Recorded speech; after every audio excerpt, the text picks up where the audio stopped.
Hello students, we are continue with वाक्य.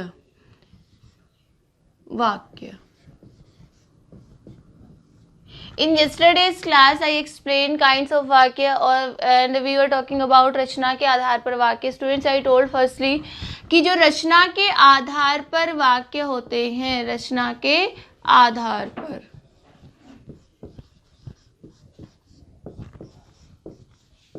रचना के आधार पर I told कितने प्रकार के होते हैं? 3 प्रकार के वाक्य होते हैं, जिनमें कौन कौन से होते हैं? दिस वन इज सरल,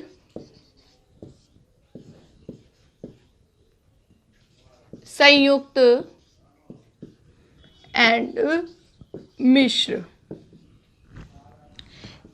स्टूडेंट्स, इन सरल आई टोल्ड उसमें उद्देश्य और विधेय होता है, कर्ता होता है, और जो सेंटेंस होता है वो एक ही सेंटेंस यूज होता है. इन संयुक्त वाक्य, संयुक्त में क्या, इसमें एक उद्देश्य विधेय होता है. संयुक्त वाक्य में 2 स्वतंत्र सेंटेंसेस होते हैं जो समुच्चय बोधक अव्यय के द्वारा जुड़े होते हैं. स्वतंत्र मीन्स दोनों सेंटेंसेस अपना अपना मीनिंग बताते हैं. जस्ट फॉर एग्जाम्पल, राम खाना खा रहा है और श्याम आराम कर रहा है. 2 sentences are. In Mishra, students, now we will talk about Mishra, but before that, in yesterday's class I told how we will convert सरल to संयुक्त. Now once I am telling how we will convert संयुक्त sentences to सरल, कि कैसे हम compound को simple sentence में change करेंगे. जस्ट फॉर एग्जाम्पल, उसने दूध पिया, उसने दूध पिया और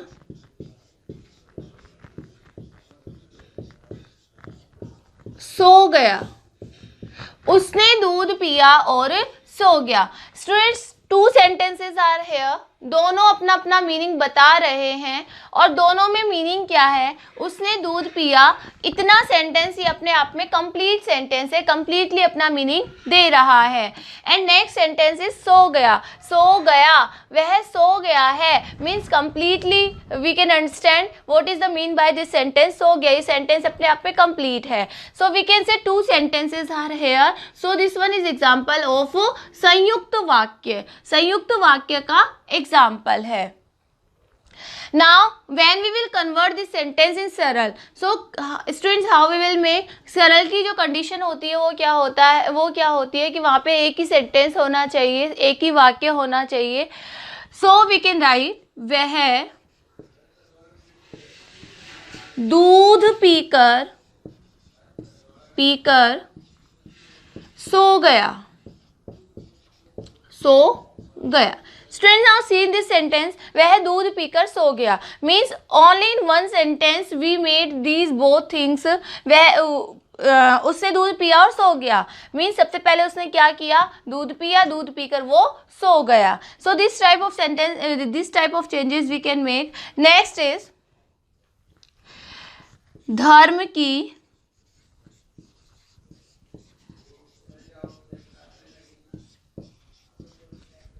हानि होती है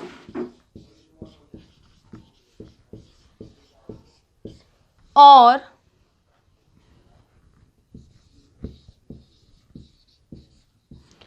ईश्वर अवतार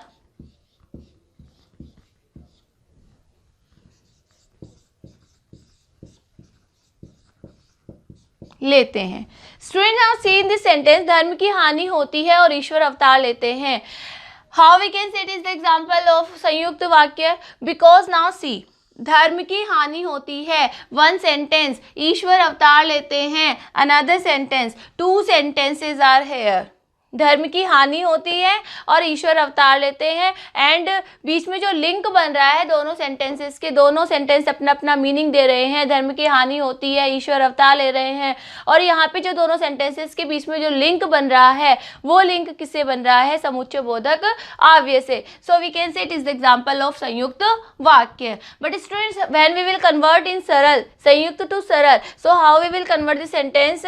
संयुक्त सेंटेंस में पता है क्या होता है? वहाँ पे एक सिंगल सेंटेंस होता है, धर्म की हानि होती है और ईश्वर अवतार लेते हैं।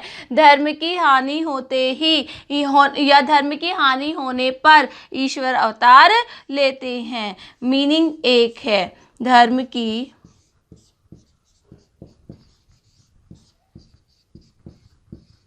हानि होने पर ईश्वर अवतार लेते हैं।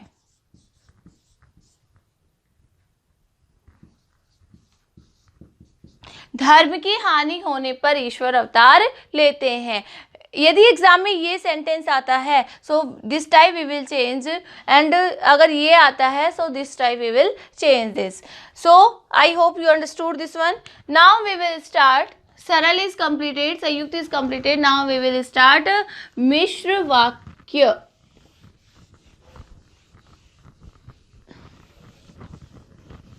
मिश्र वाक्य।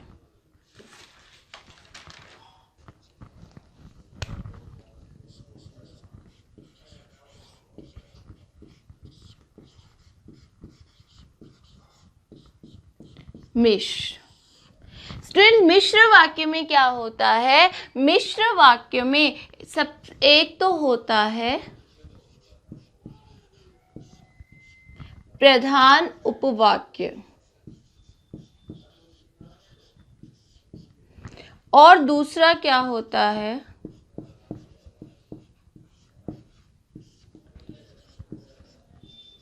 आश्रित उपवाक्य। प्रधान उपवाक्य और आश्रित, जिसे कहते हैं ना मेन क्लॉज, मीन्स एक सेंटेंस तो प्रधान होगा और एक सेंटेंस उसी पे डिपेंडेबल सेंटेंस होगा जो उस पर डिपेंड रहेगा। प्रधान एंड आश्रित। जस्ट फॉर एग्जाम्पल,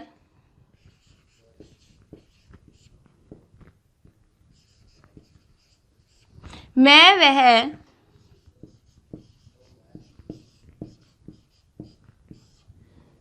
समोसा खा रही हूँ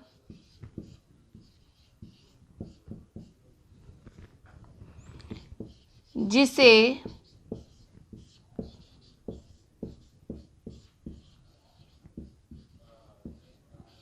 मेरा भाई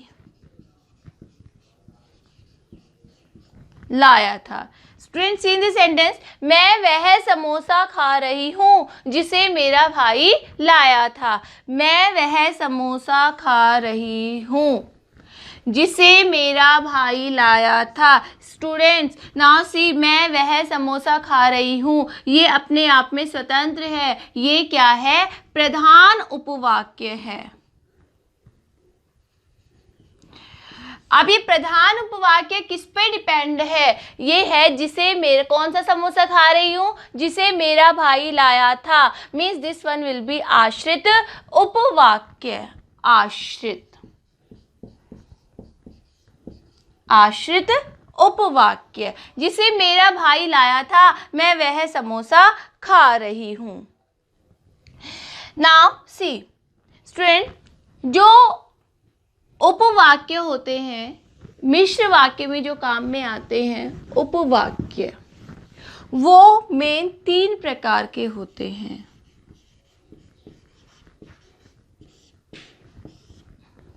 कौन कौन से होते हैं?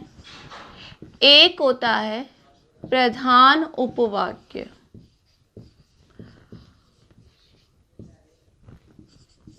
सेकंड आश्रित उपवाक्य,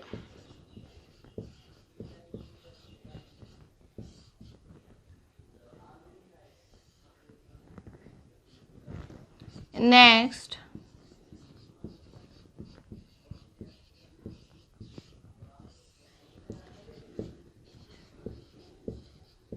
समान पदीय उपवाक्य। प्रधान उपवाक्य, आश्रित उपवाक्य एंड समान पदीय उपवाक्य। Students, we can say we can identify प्रधान उपवाक्य क्या होते हैं। ये जो उपवाक्य हैं ये उस वाक्य का मुख्य अंश होते हैं। By this word we can understand मुख्य अंश। ये अपने आप में क्या होते हैं स्टूडेंट्स? स्वतंत्र होते हैं।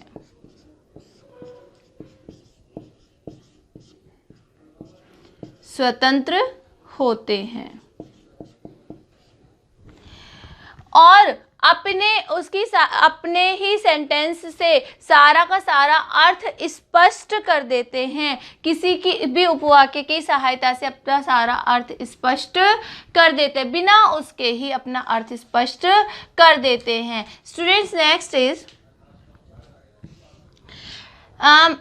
By this example can explain this. मैं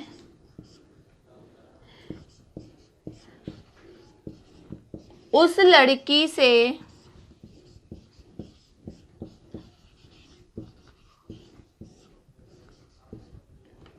मिली थी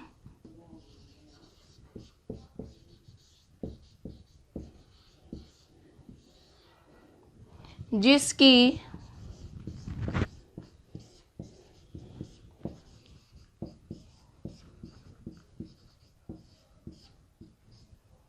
मैं उस लड़की से मिली थी जिसकी किताब खो गई। मैं उस लड़की से मिली थी। ये सेंटेंस अपने आप में क्या है? स्वतंत्र है, अपने आप में अपना अर्थ बता रहा है। मैं उस लड़की से मिली थी, of course complete sentence, complete meaning बता रहा है। जिसकी किताब खो गई थी, जिसकी किताब खो गई थी, अगर इसको हम प्रधान उपवाक्य कहना चाहेंगे, यहाँ अपने आप में अर्थ ही नहीं निकल रहा है। जिसकी किताब खो गई थी, किसकी किताब खो गई थी, कैसी किताब खो गई थी। सो दिस वन इज प्रधान उपवाक्य। प्रधान उपवाक्य। Clear? Now I will explain आश्रित उपवाक्य।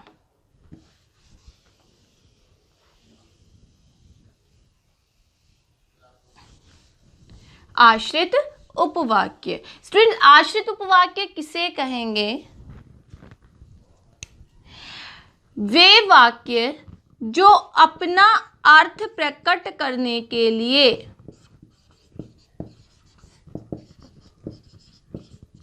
अपना अर्थ प्रकट करने के लिए क्या कर रहे हैं? किसी और उपवाक्य की क्या लेते हैं? सहायता।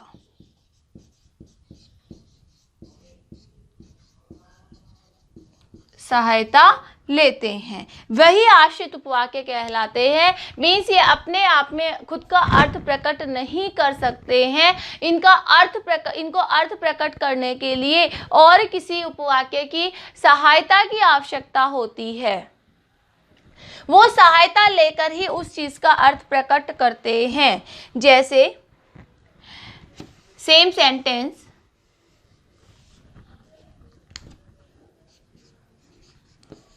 मैं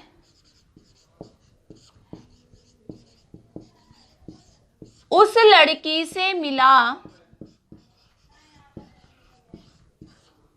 मैं उस लड़की से मिली जिसकी किताब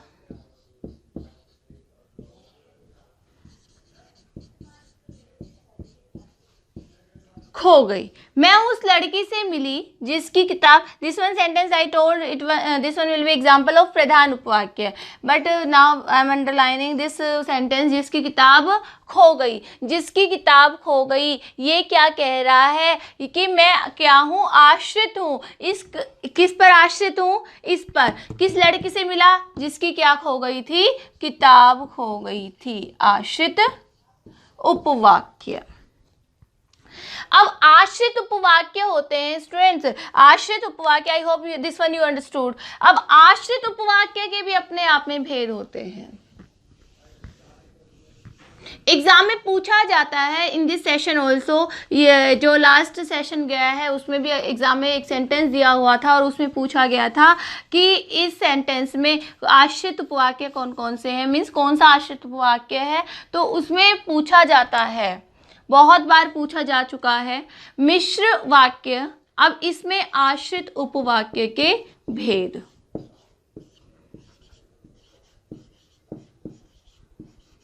जो आश्रित उपवाक्य होते हैं वो कितने प्रकार के होते हैं? 3 प्रकार के होते हैं। आश्रित उपवाक्य 3 प्रकार के होते हैं। ये होता है फर्स्ट, संज्ञा,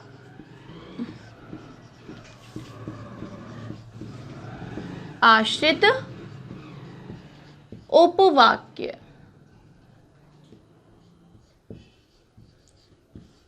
सेकेंड,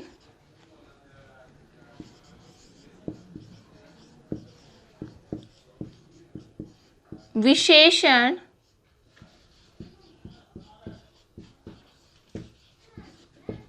आश्रित उपवाक्य। And last,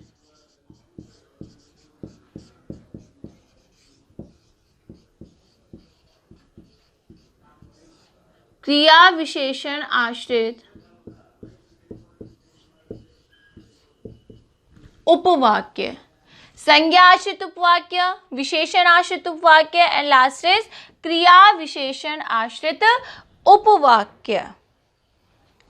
students, one thing more, कि जो आश्रित उपवाक्य होते हैं ये क्या होते हैं, कौन कौन सी चीज़ों से लिंक किए रहते हैं, कौन कौन सी चीज़ों से जुड़े हुए रहते हैं। जो आश्रित उपवाक्य हैं इनका जो प्रारंभ होता है वो होता है की से, जो से, जिसे, यदि,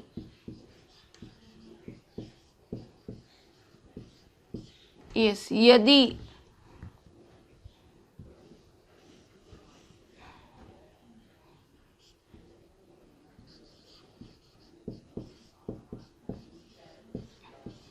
क्योंकि आदि। कि, जो, जिसे, यदि, क्योंकि आदि, ऐसे वर्ड से ये जुड़े हुए होते हैं। अब now students we will talk about संज्ञा आश्रित उपवाक्य। हाउ मेनी काइंड्स ऑफ आश्रित उपवाक्य? 3 मेन काइंड्स। दैट इज संज्ञा आश्रित, एक तो नाउन पे डिपेंडेबल होंगे, एडजेक्टिव पे होंगे और एडवर्ब पे होंगे। संज्ञा विशेषण और क्रिया विशेषण। Now we will talk about only संज्ञा वन फर्स्टली। स्टूडेंट, जो संज्ञा आश्रित उपवाक्य होते हैं वो क्या होते हैं? संज्ञा उपवाक्य प्रधान उपवाक्य की क्रिया के कर्ता,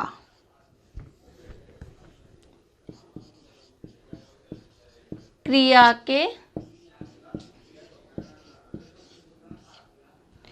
कर्ता,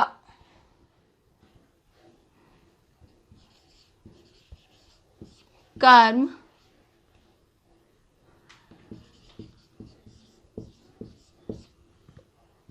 और उनसे जुड़ी चीजें।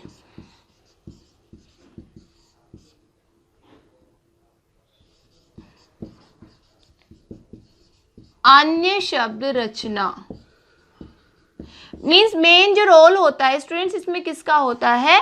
कर्ता का होता है। कि जो कर्ता होता है वो कैसे जुड़ा होता है, और क्योंकि संज्ञा कर्ता, संज्ञा नाउन होता है और वो जो नाउन क्या काम करता है, कैसे करता है, वही अगर डिपेंडेबल है तो वही आश्रित उपवाक्य, संज्ञा आश्रित उपवाक्य माना जाता है। और जो संज्ञा आश्रित उपवाक्य होते हैं ये किससे जुड़े होते हैं? की से, ज्यादातर। कि जो मोस्टली जो संज्ञा आश्रित उपवाक्य होते हैं वो की शब्द से जुड़े होते हैं। इन कंजक्शन वी आर यूजिंग ना that, he said to me that, उसने मुझसे कहा कि, दैट वन की। तो यहाँ पे स्टूडेंट्स अब की में स्टूडेंट्स को कंफ्यूजन हो जाता है कि now we will use this one की और दिस वन।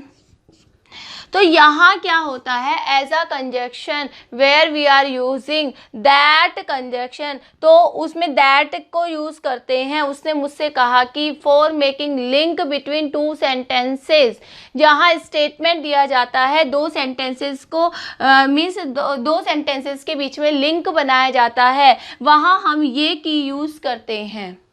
उसने मुझसे कहा कि वह बीमार है, दिस वन की, and this one for making connection, for making link between two words, for telling relation, दो शब्दों के बीच में रिलेशन बताने के लिए जिस की का प्रयोग किया जाता है वो ये होती है। Now not need to be confuse होने की ज़रूरत नहीं है, because students are making this type small mistakes जहाँ नंबर कटने की गुंजाइश होती है।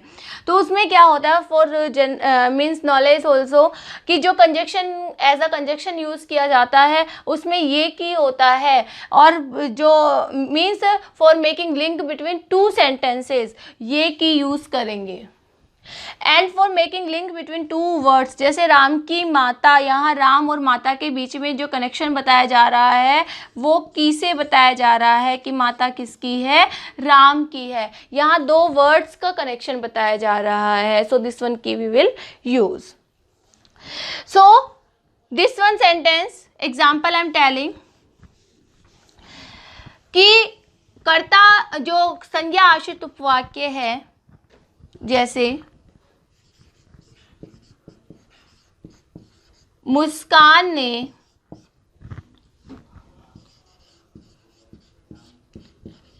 कहा कि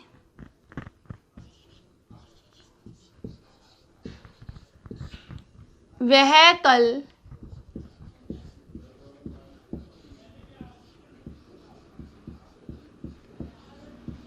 दिल्ली जाएगी। मुस्कान ने कहा कि वह कल दिल्ली जाएगी। Now students see, two sentences are here, जिसका लिंक किससे बनाया गया है, की से। उसने कहा कि वह कल दिल्ली जाएगी, means we can say this one will be संज्ञा आश्रित उपवाक्य। Clear students? Now विशेषण and क्रिया विशेषण आश्रित उपवाक्य remaining. So tomorrow we will be continue with विशेषण आश्रित उपवाक्य and क्रिया विशेषण आश्रित उपवाक्य and remaining मिश्र वाक्य.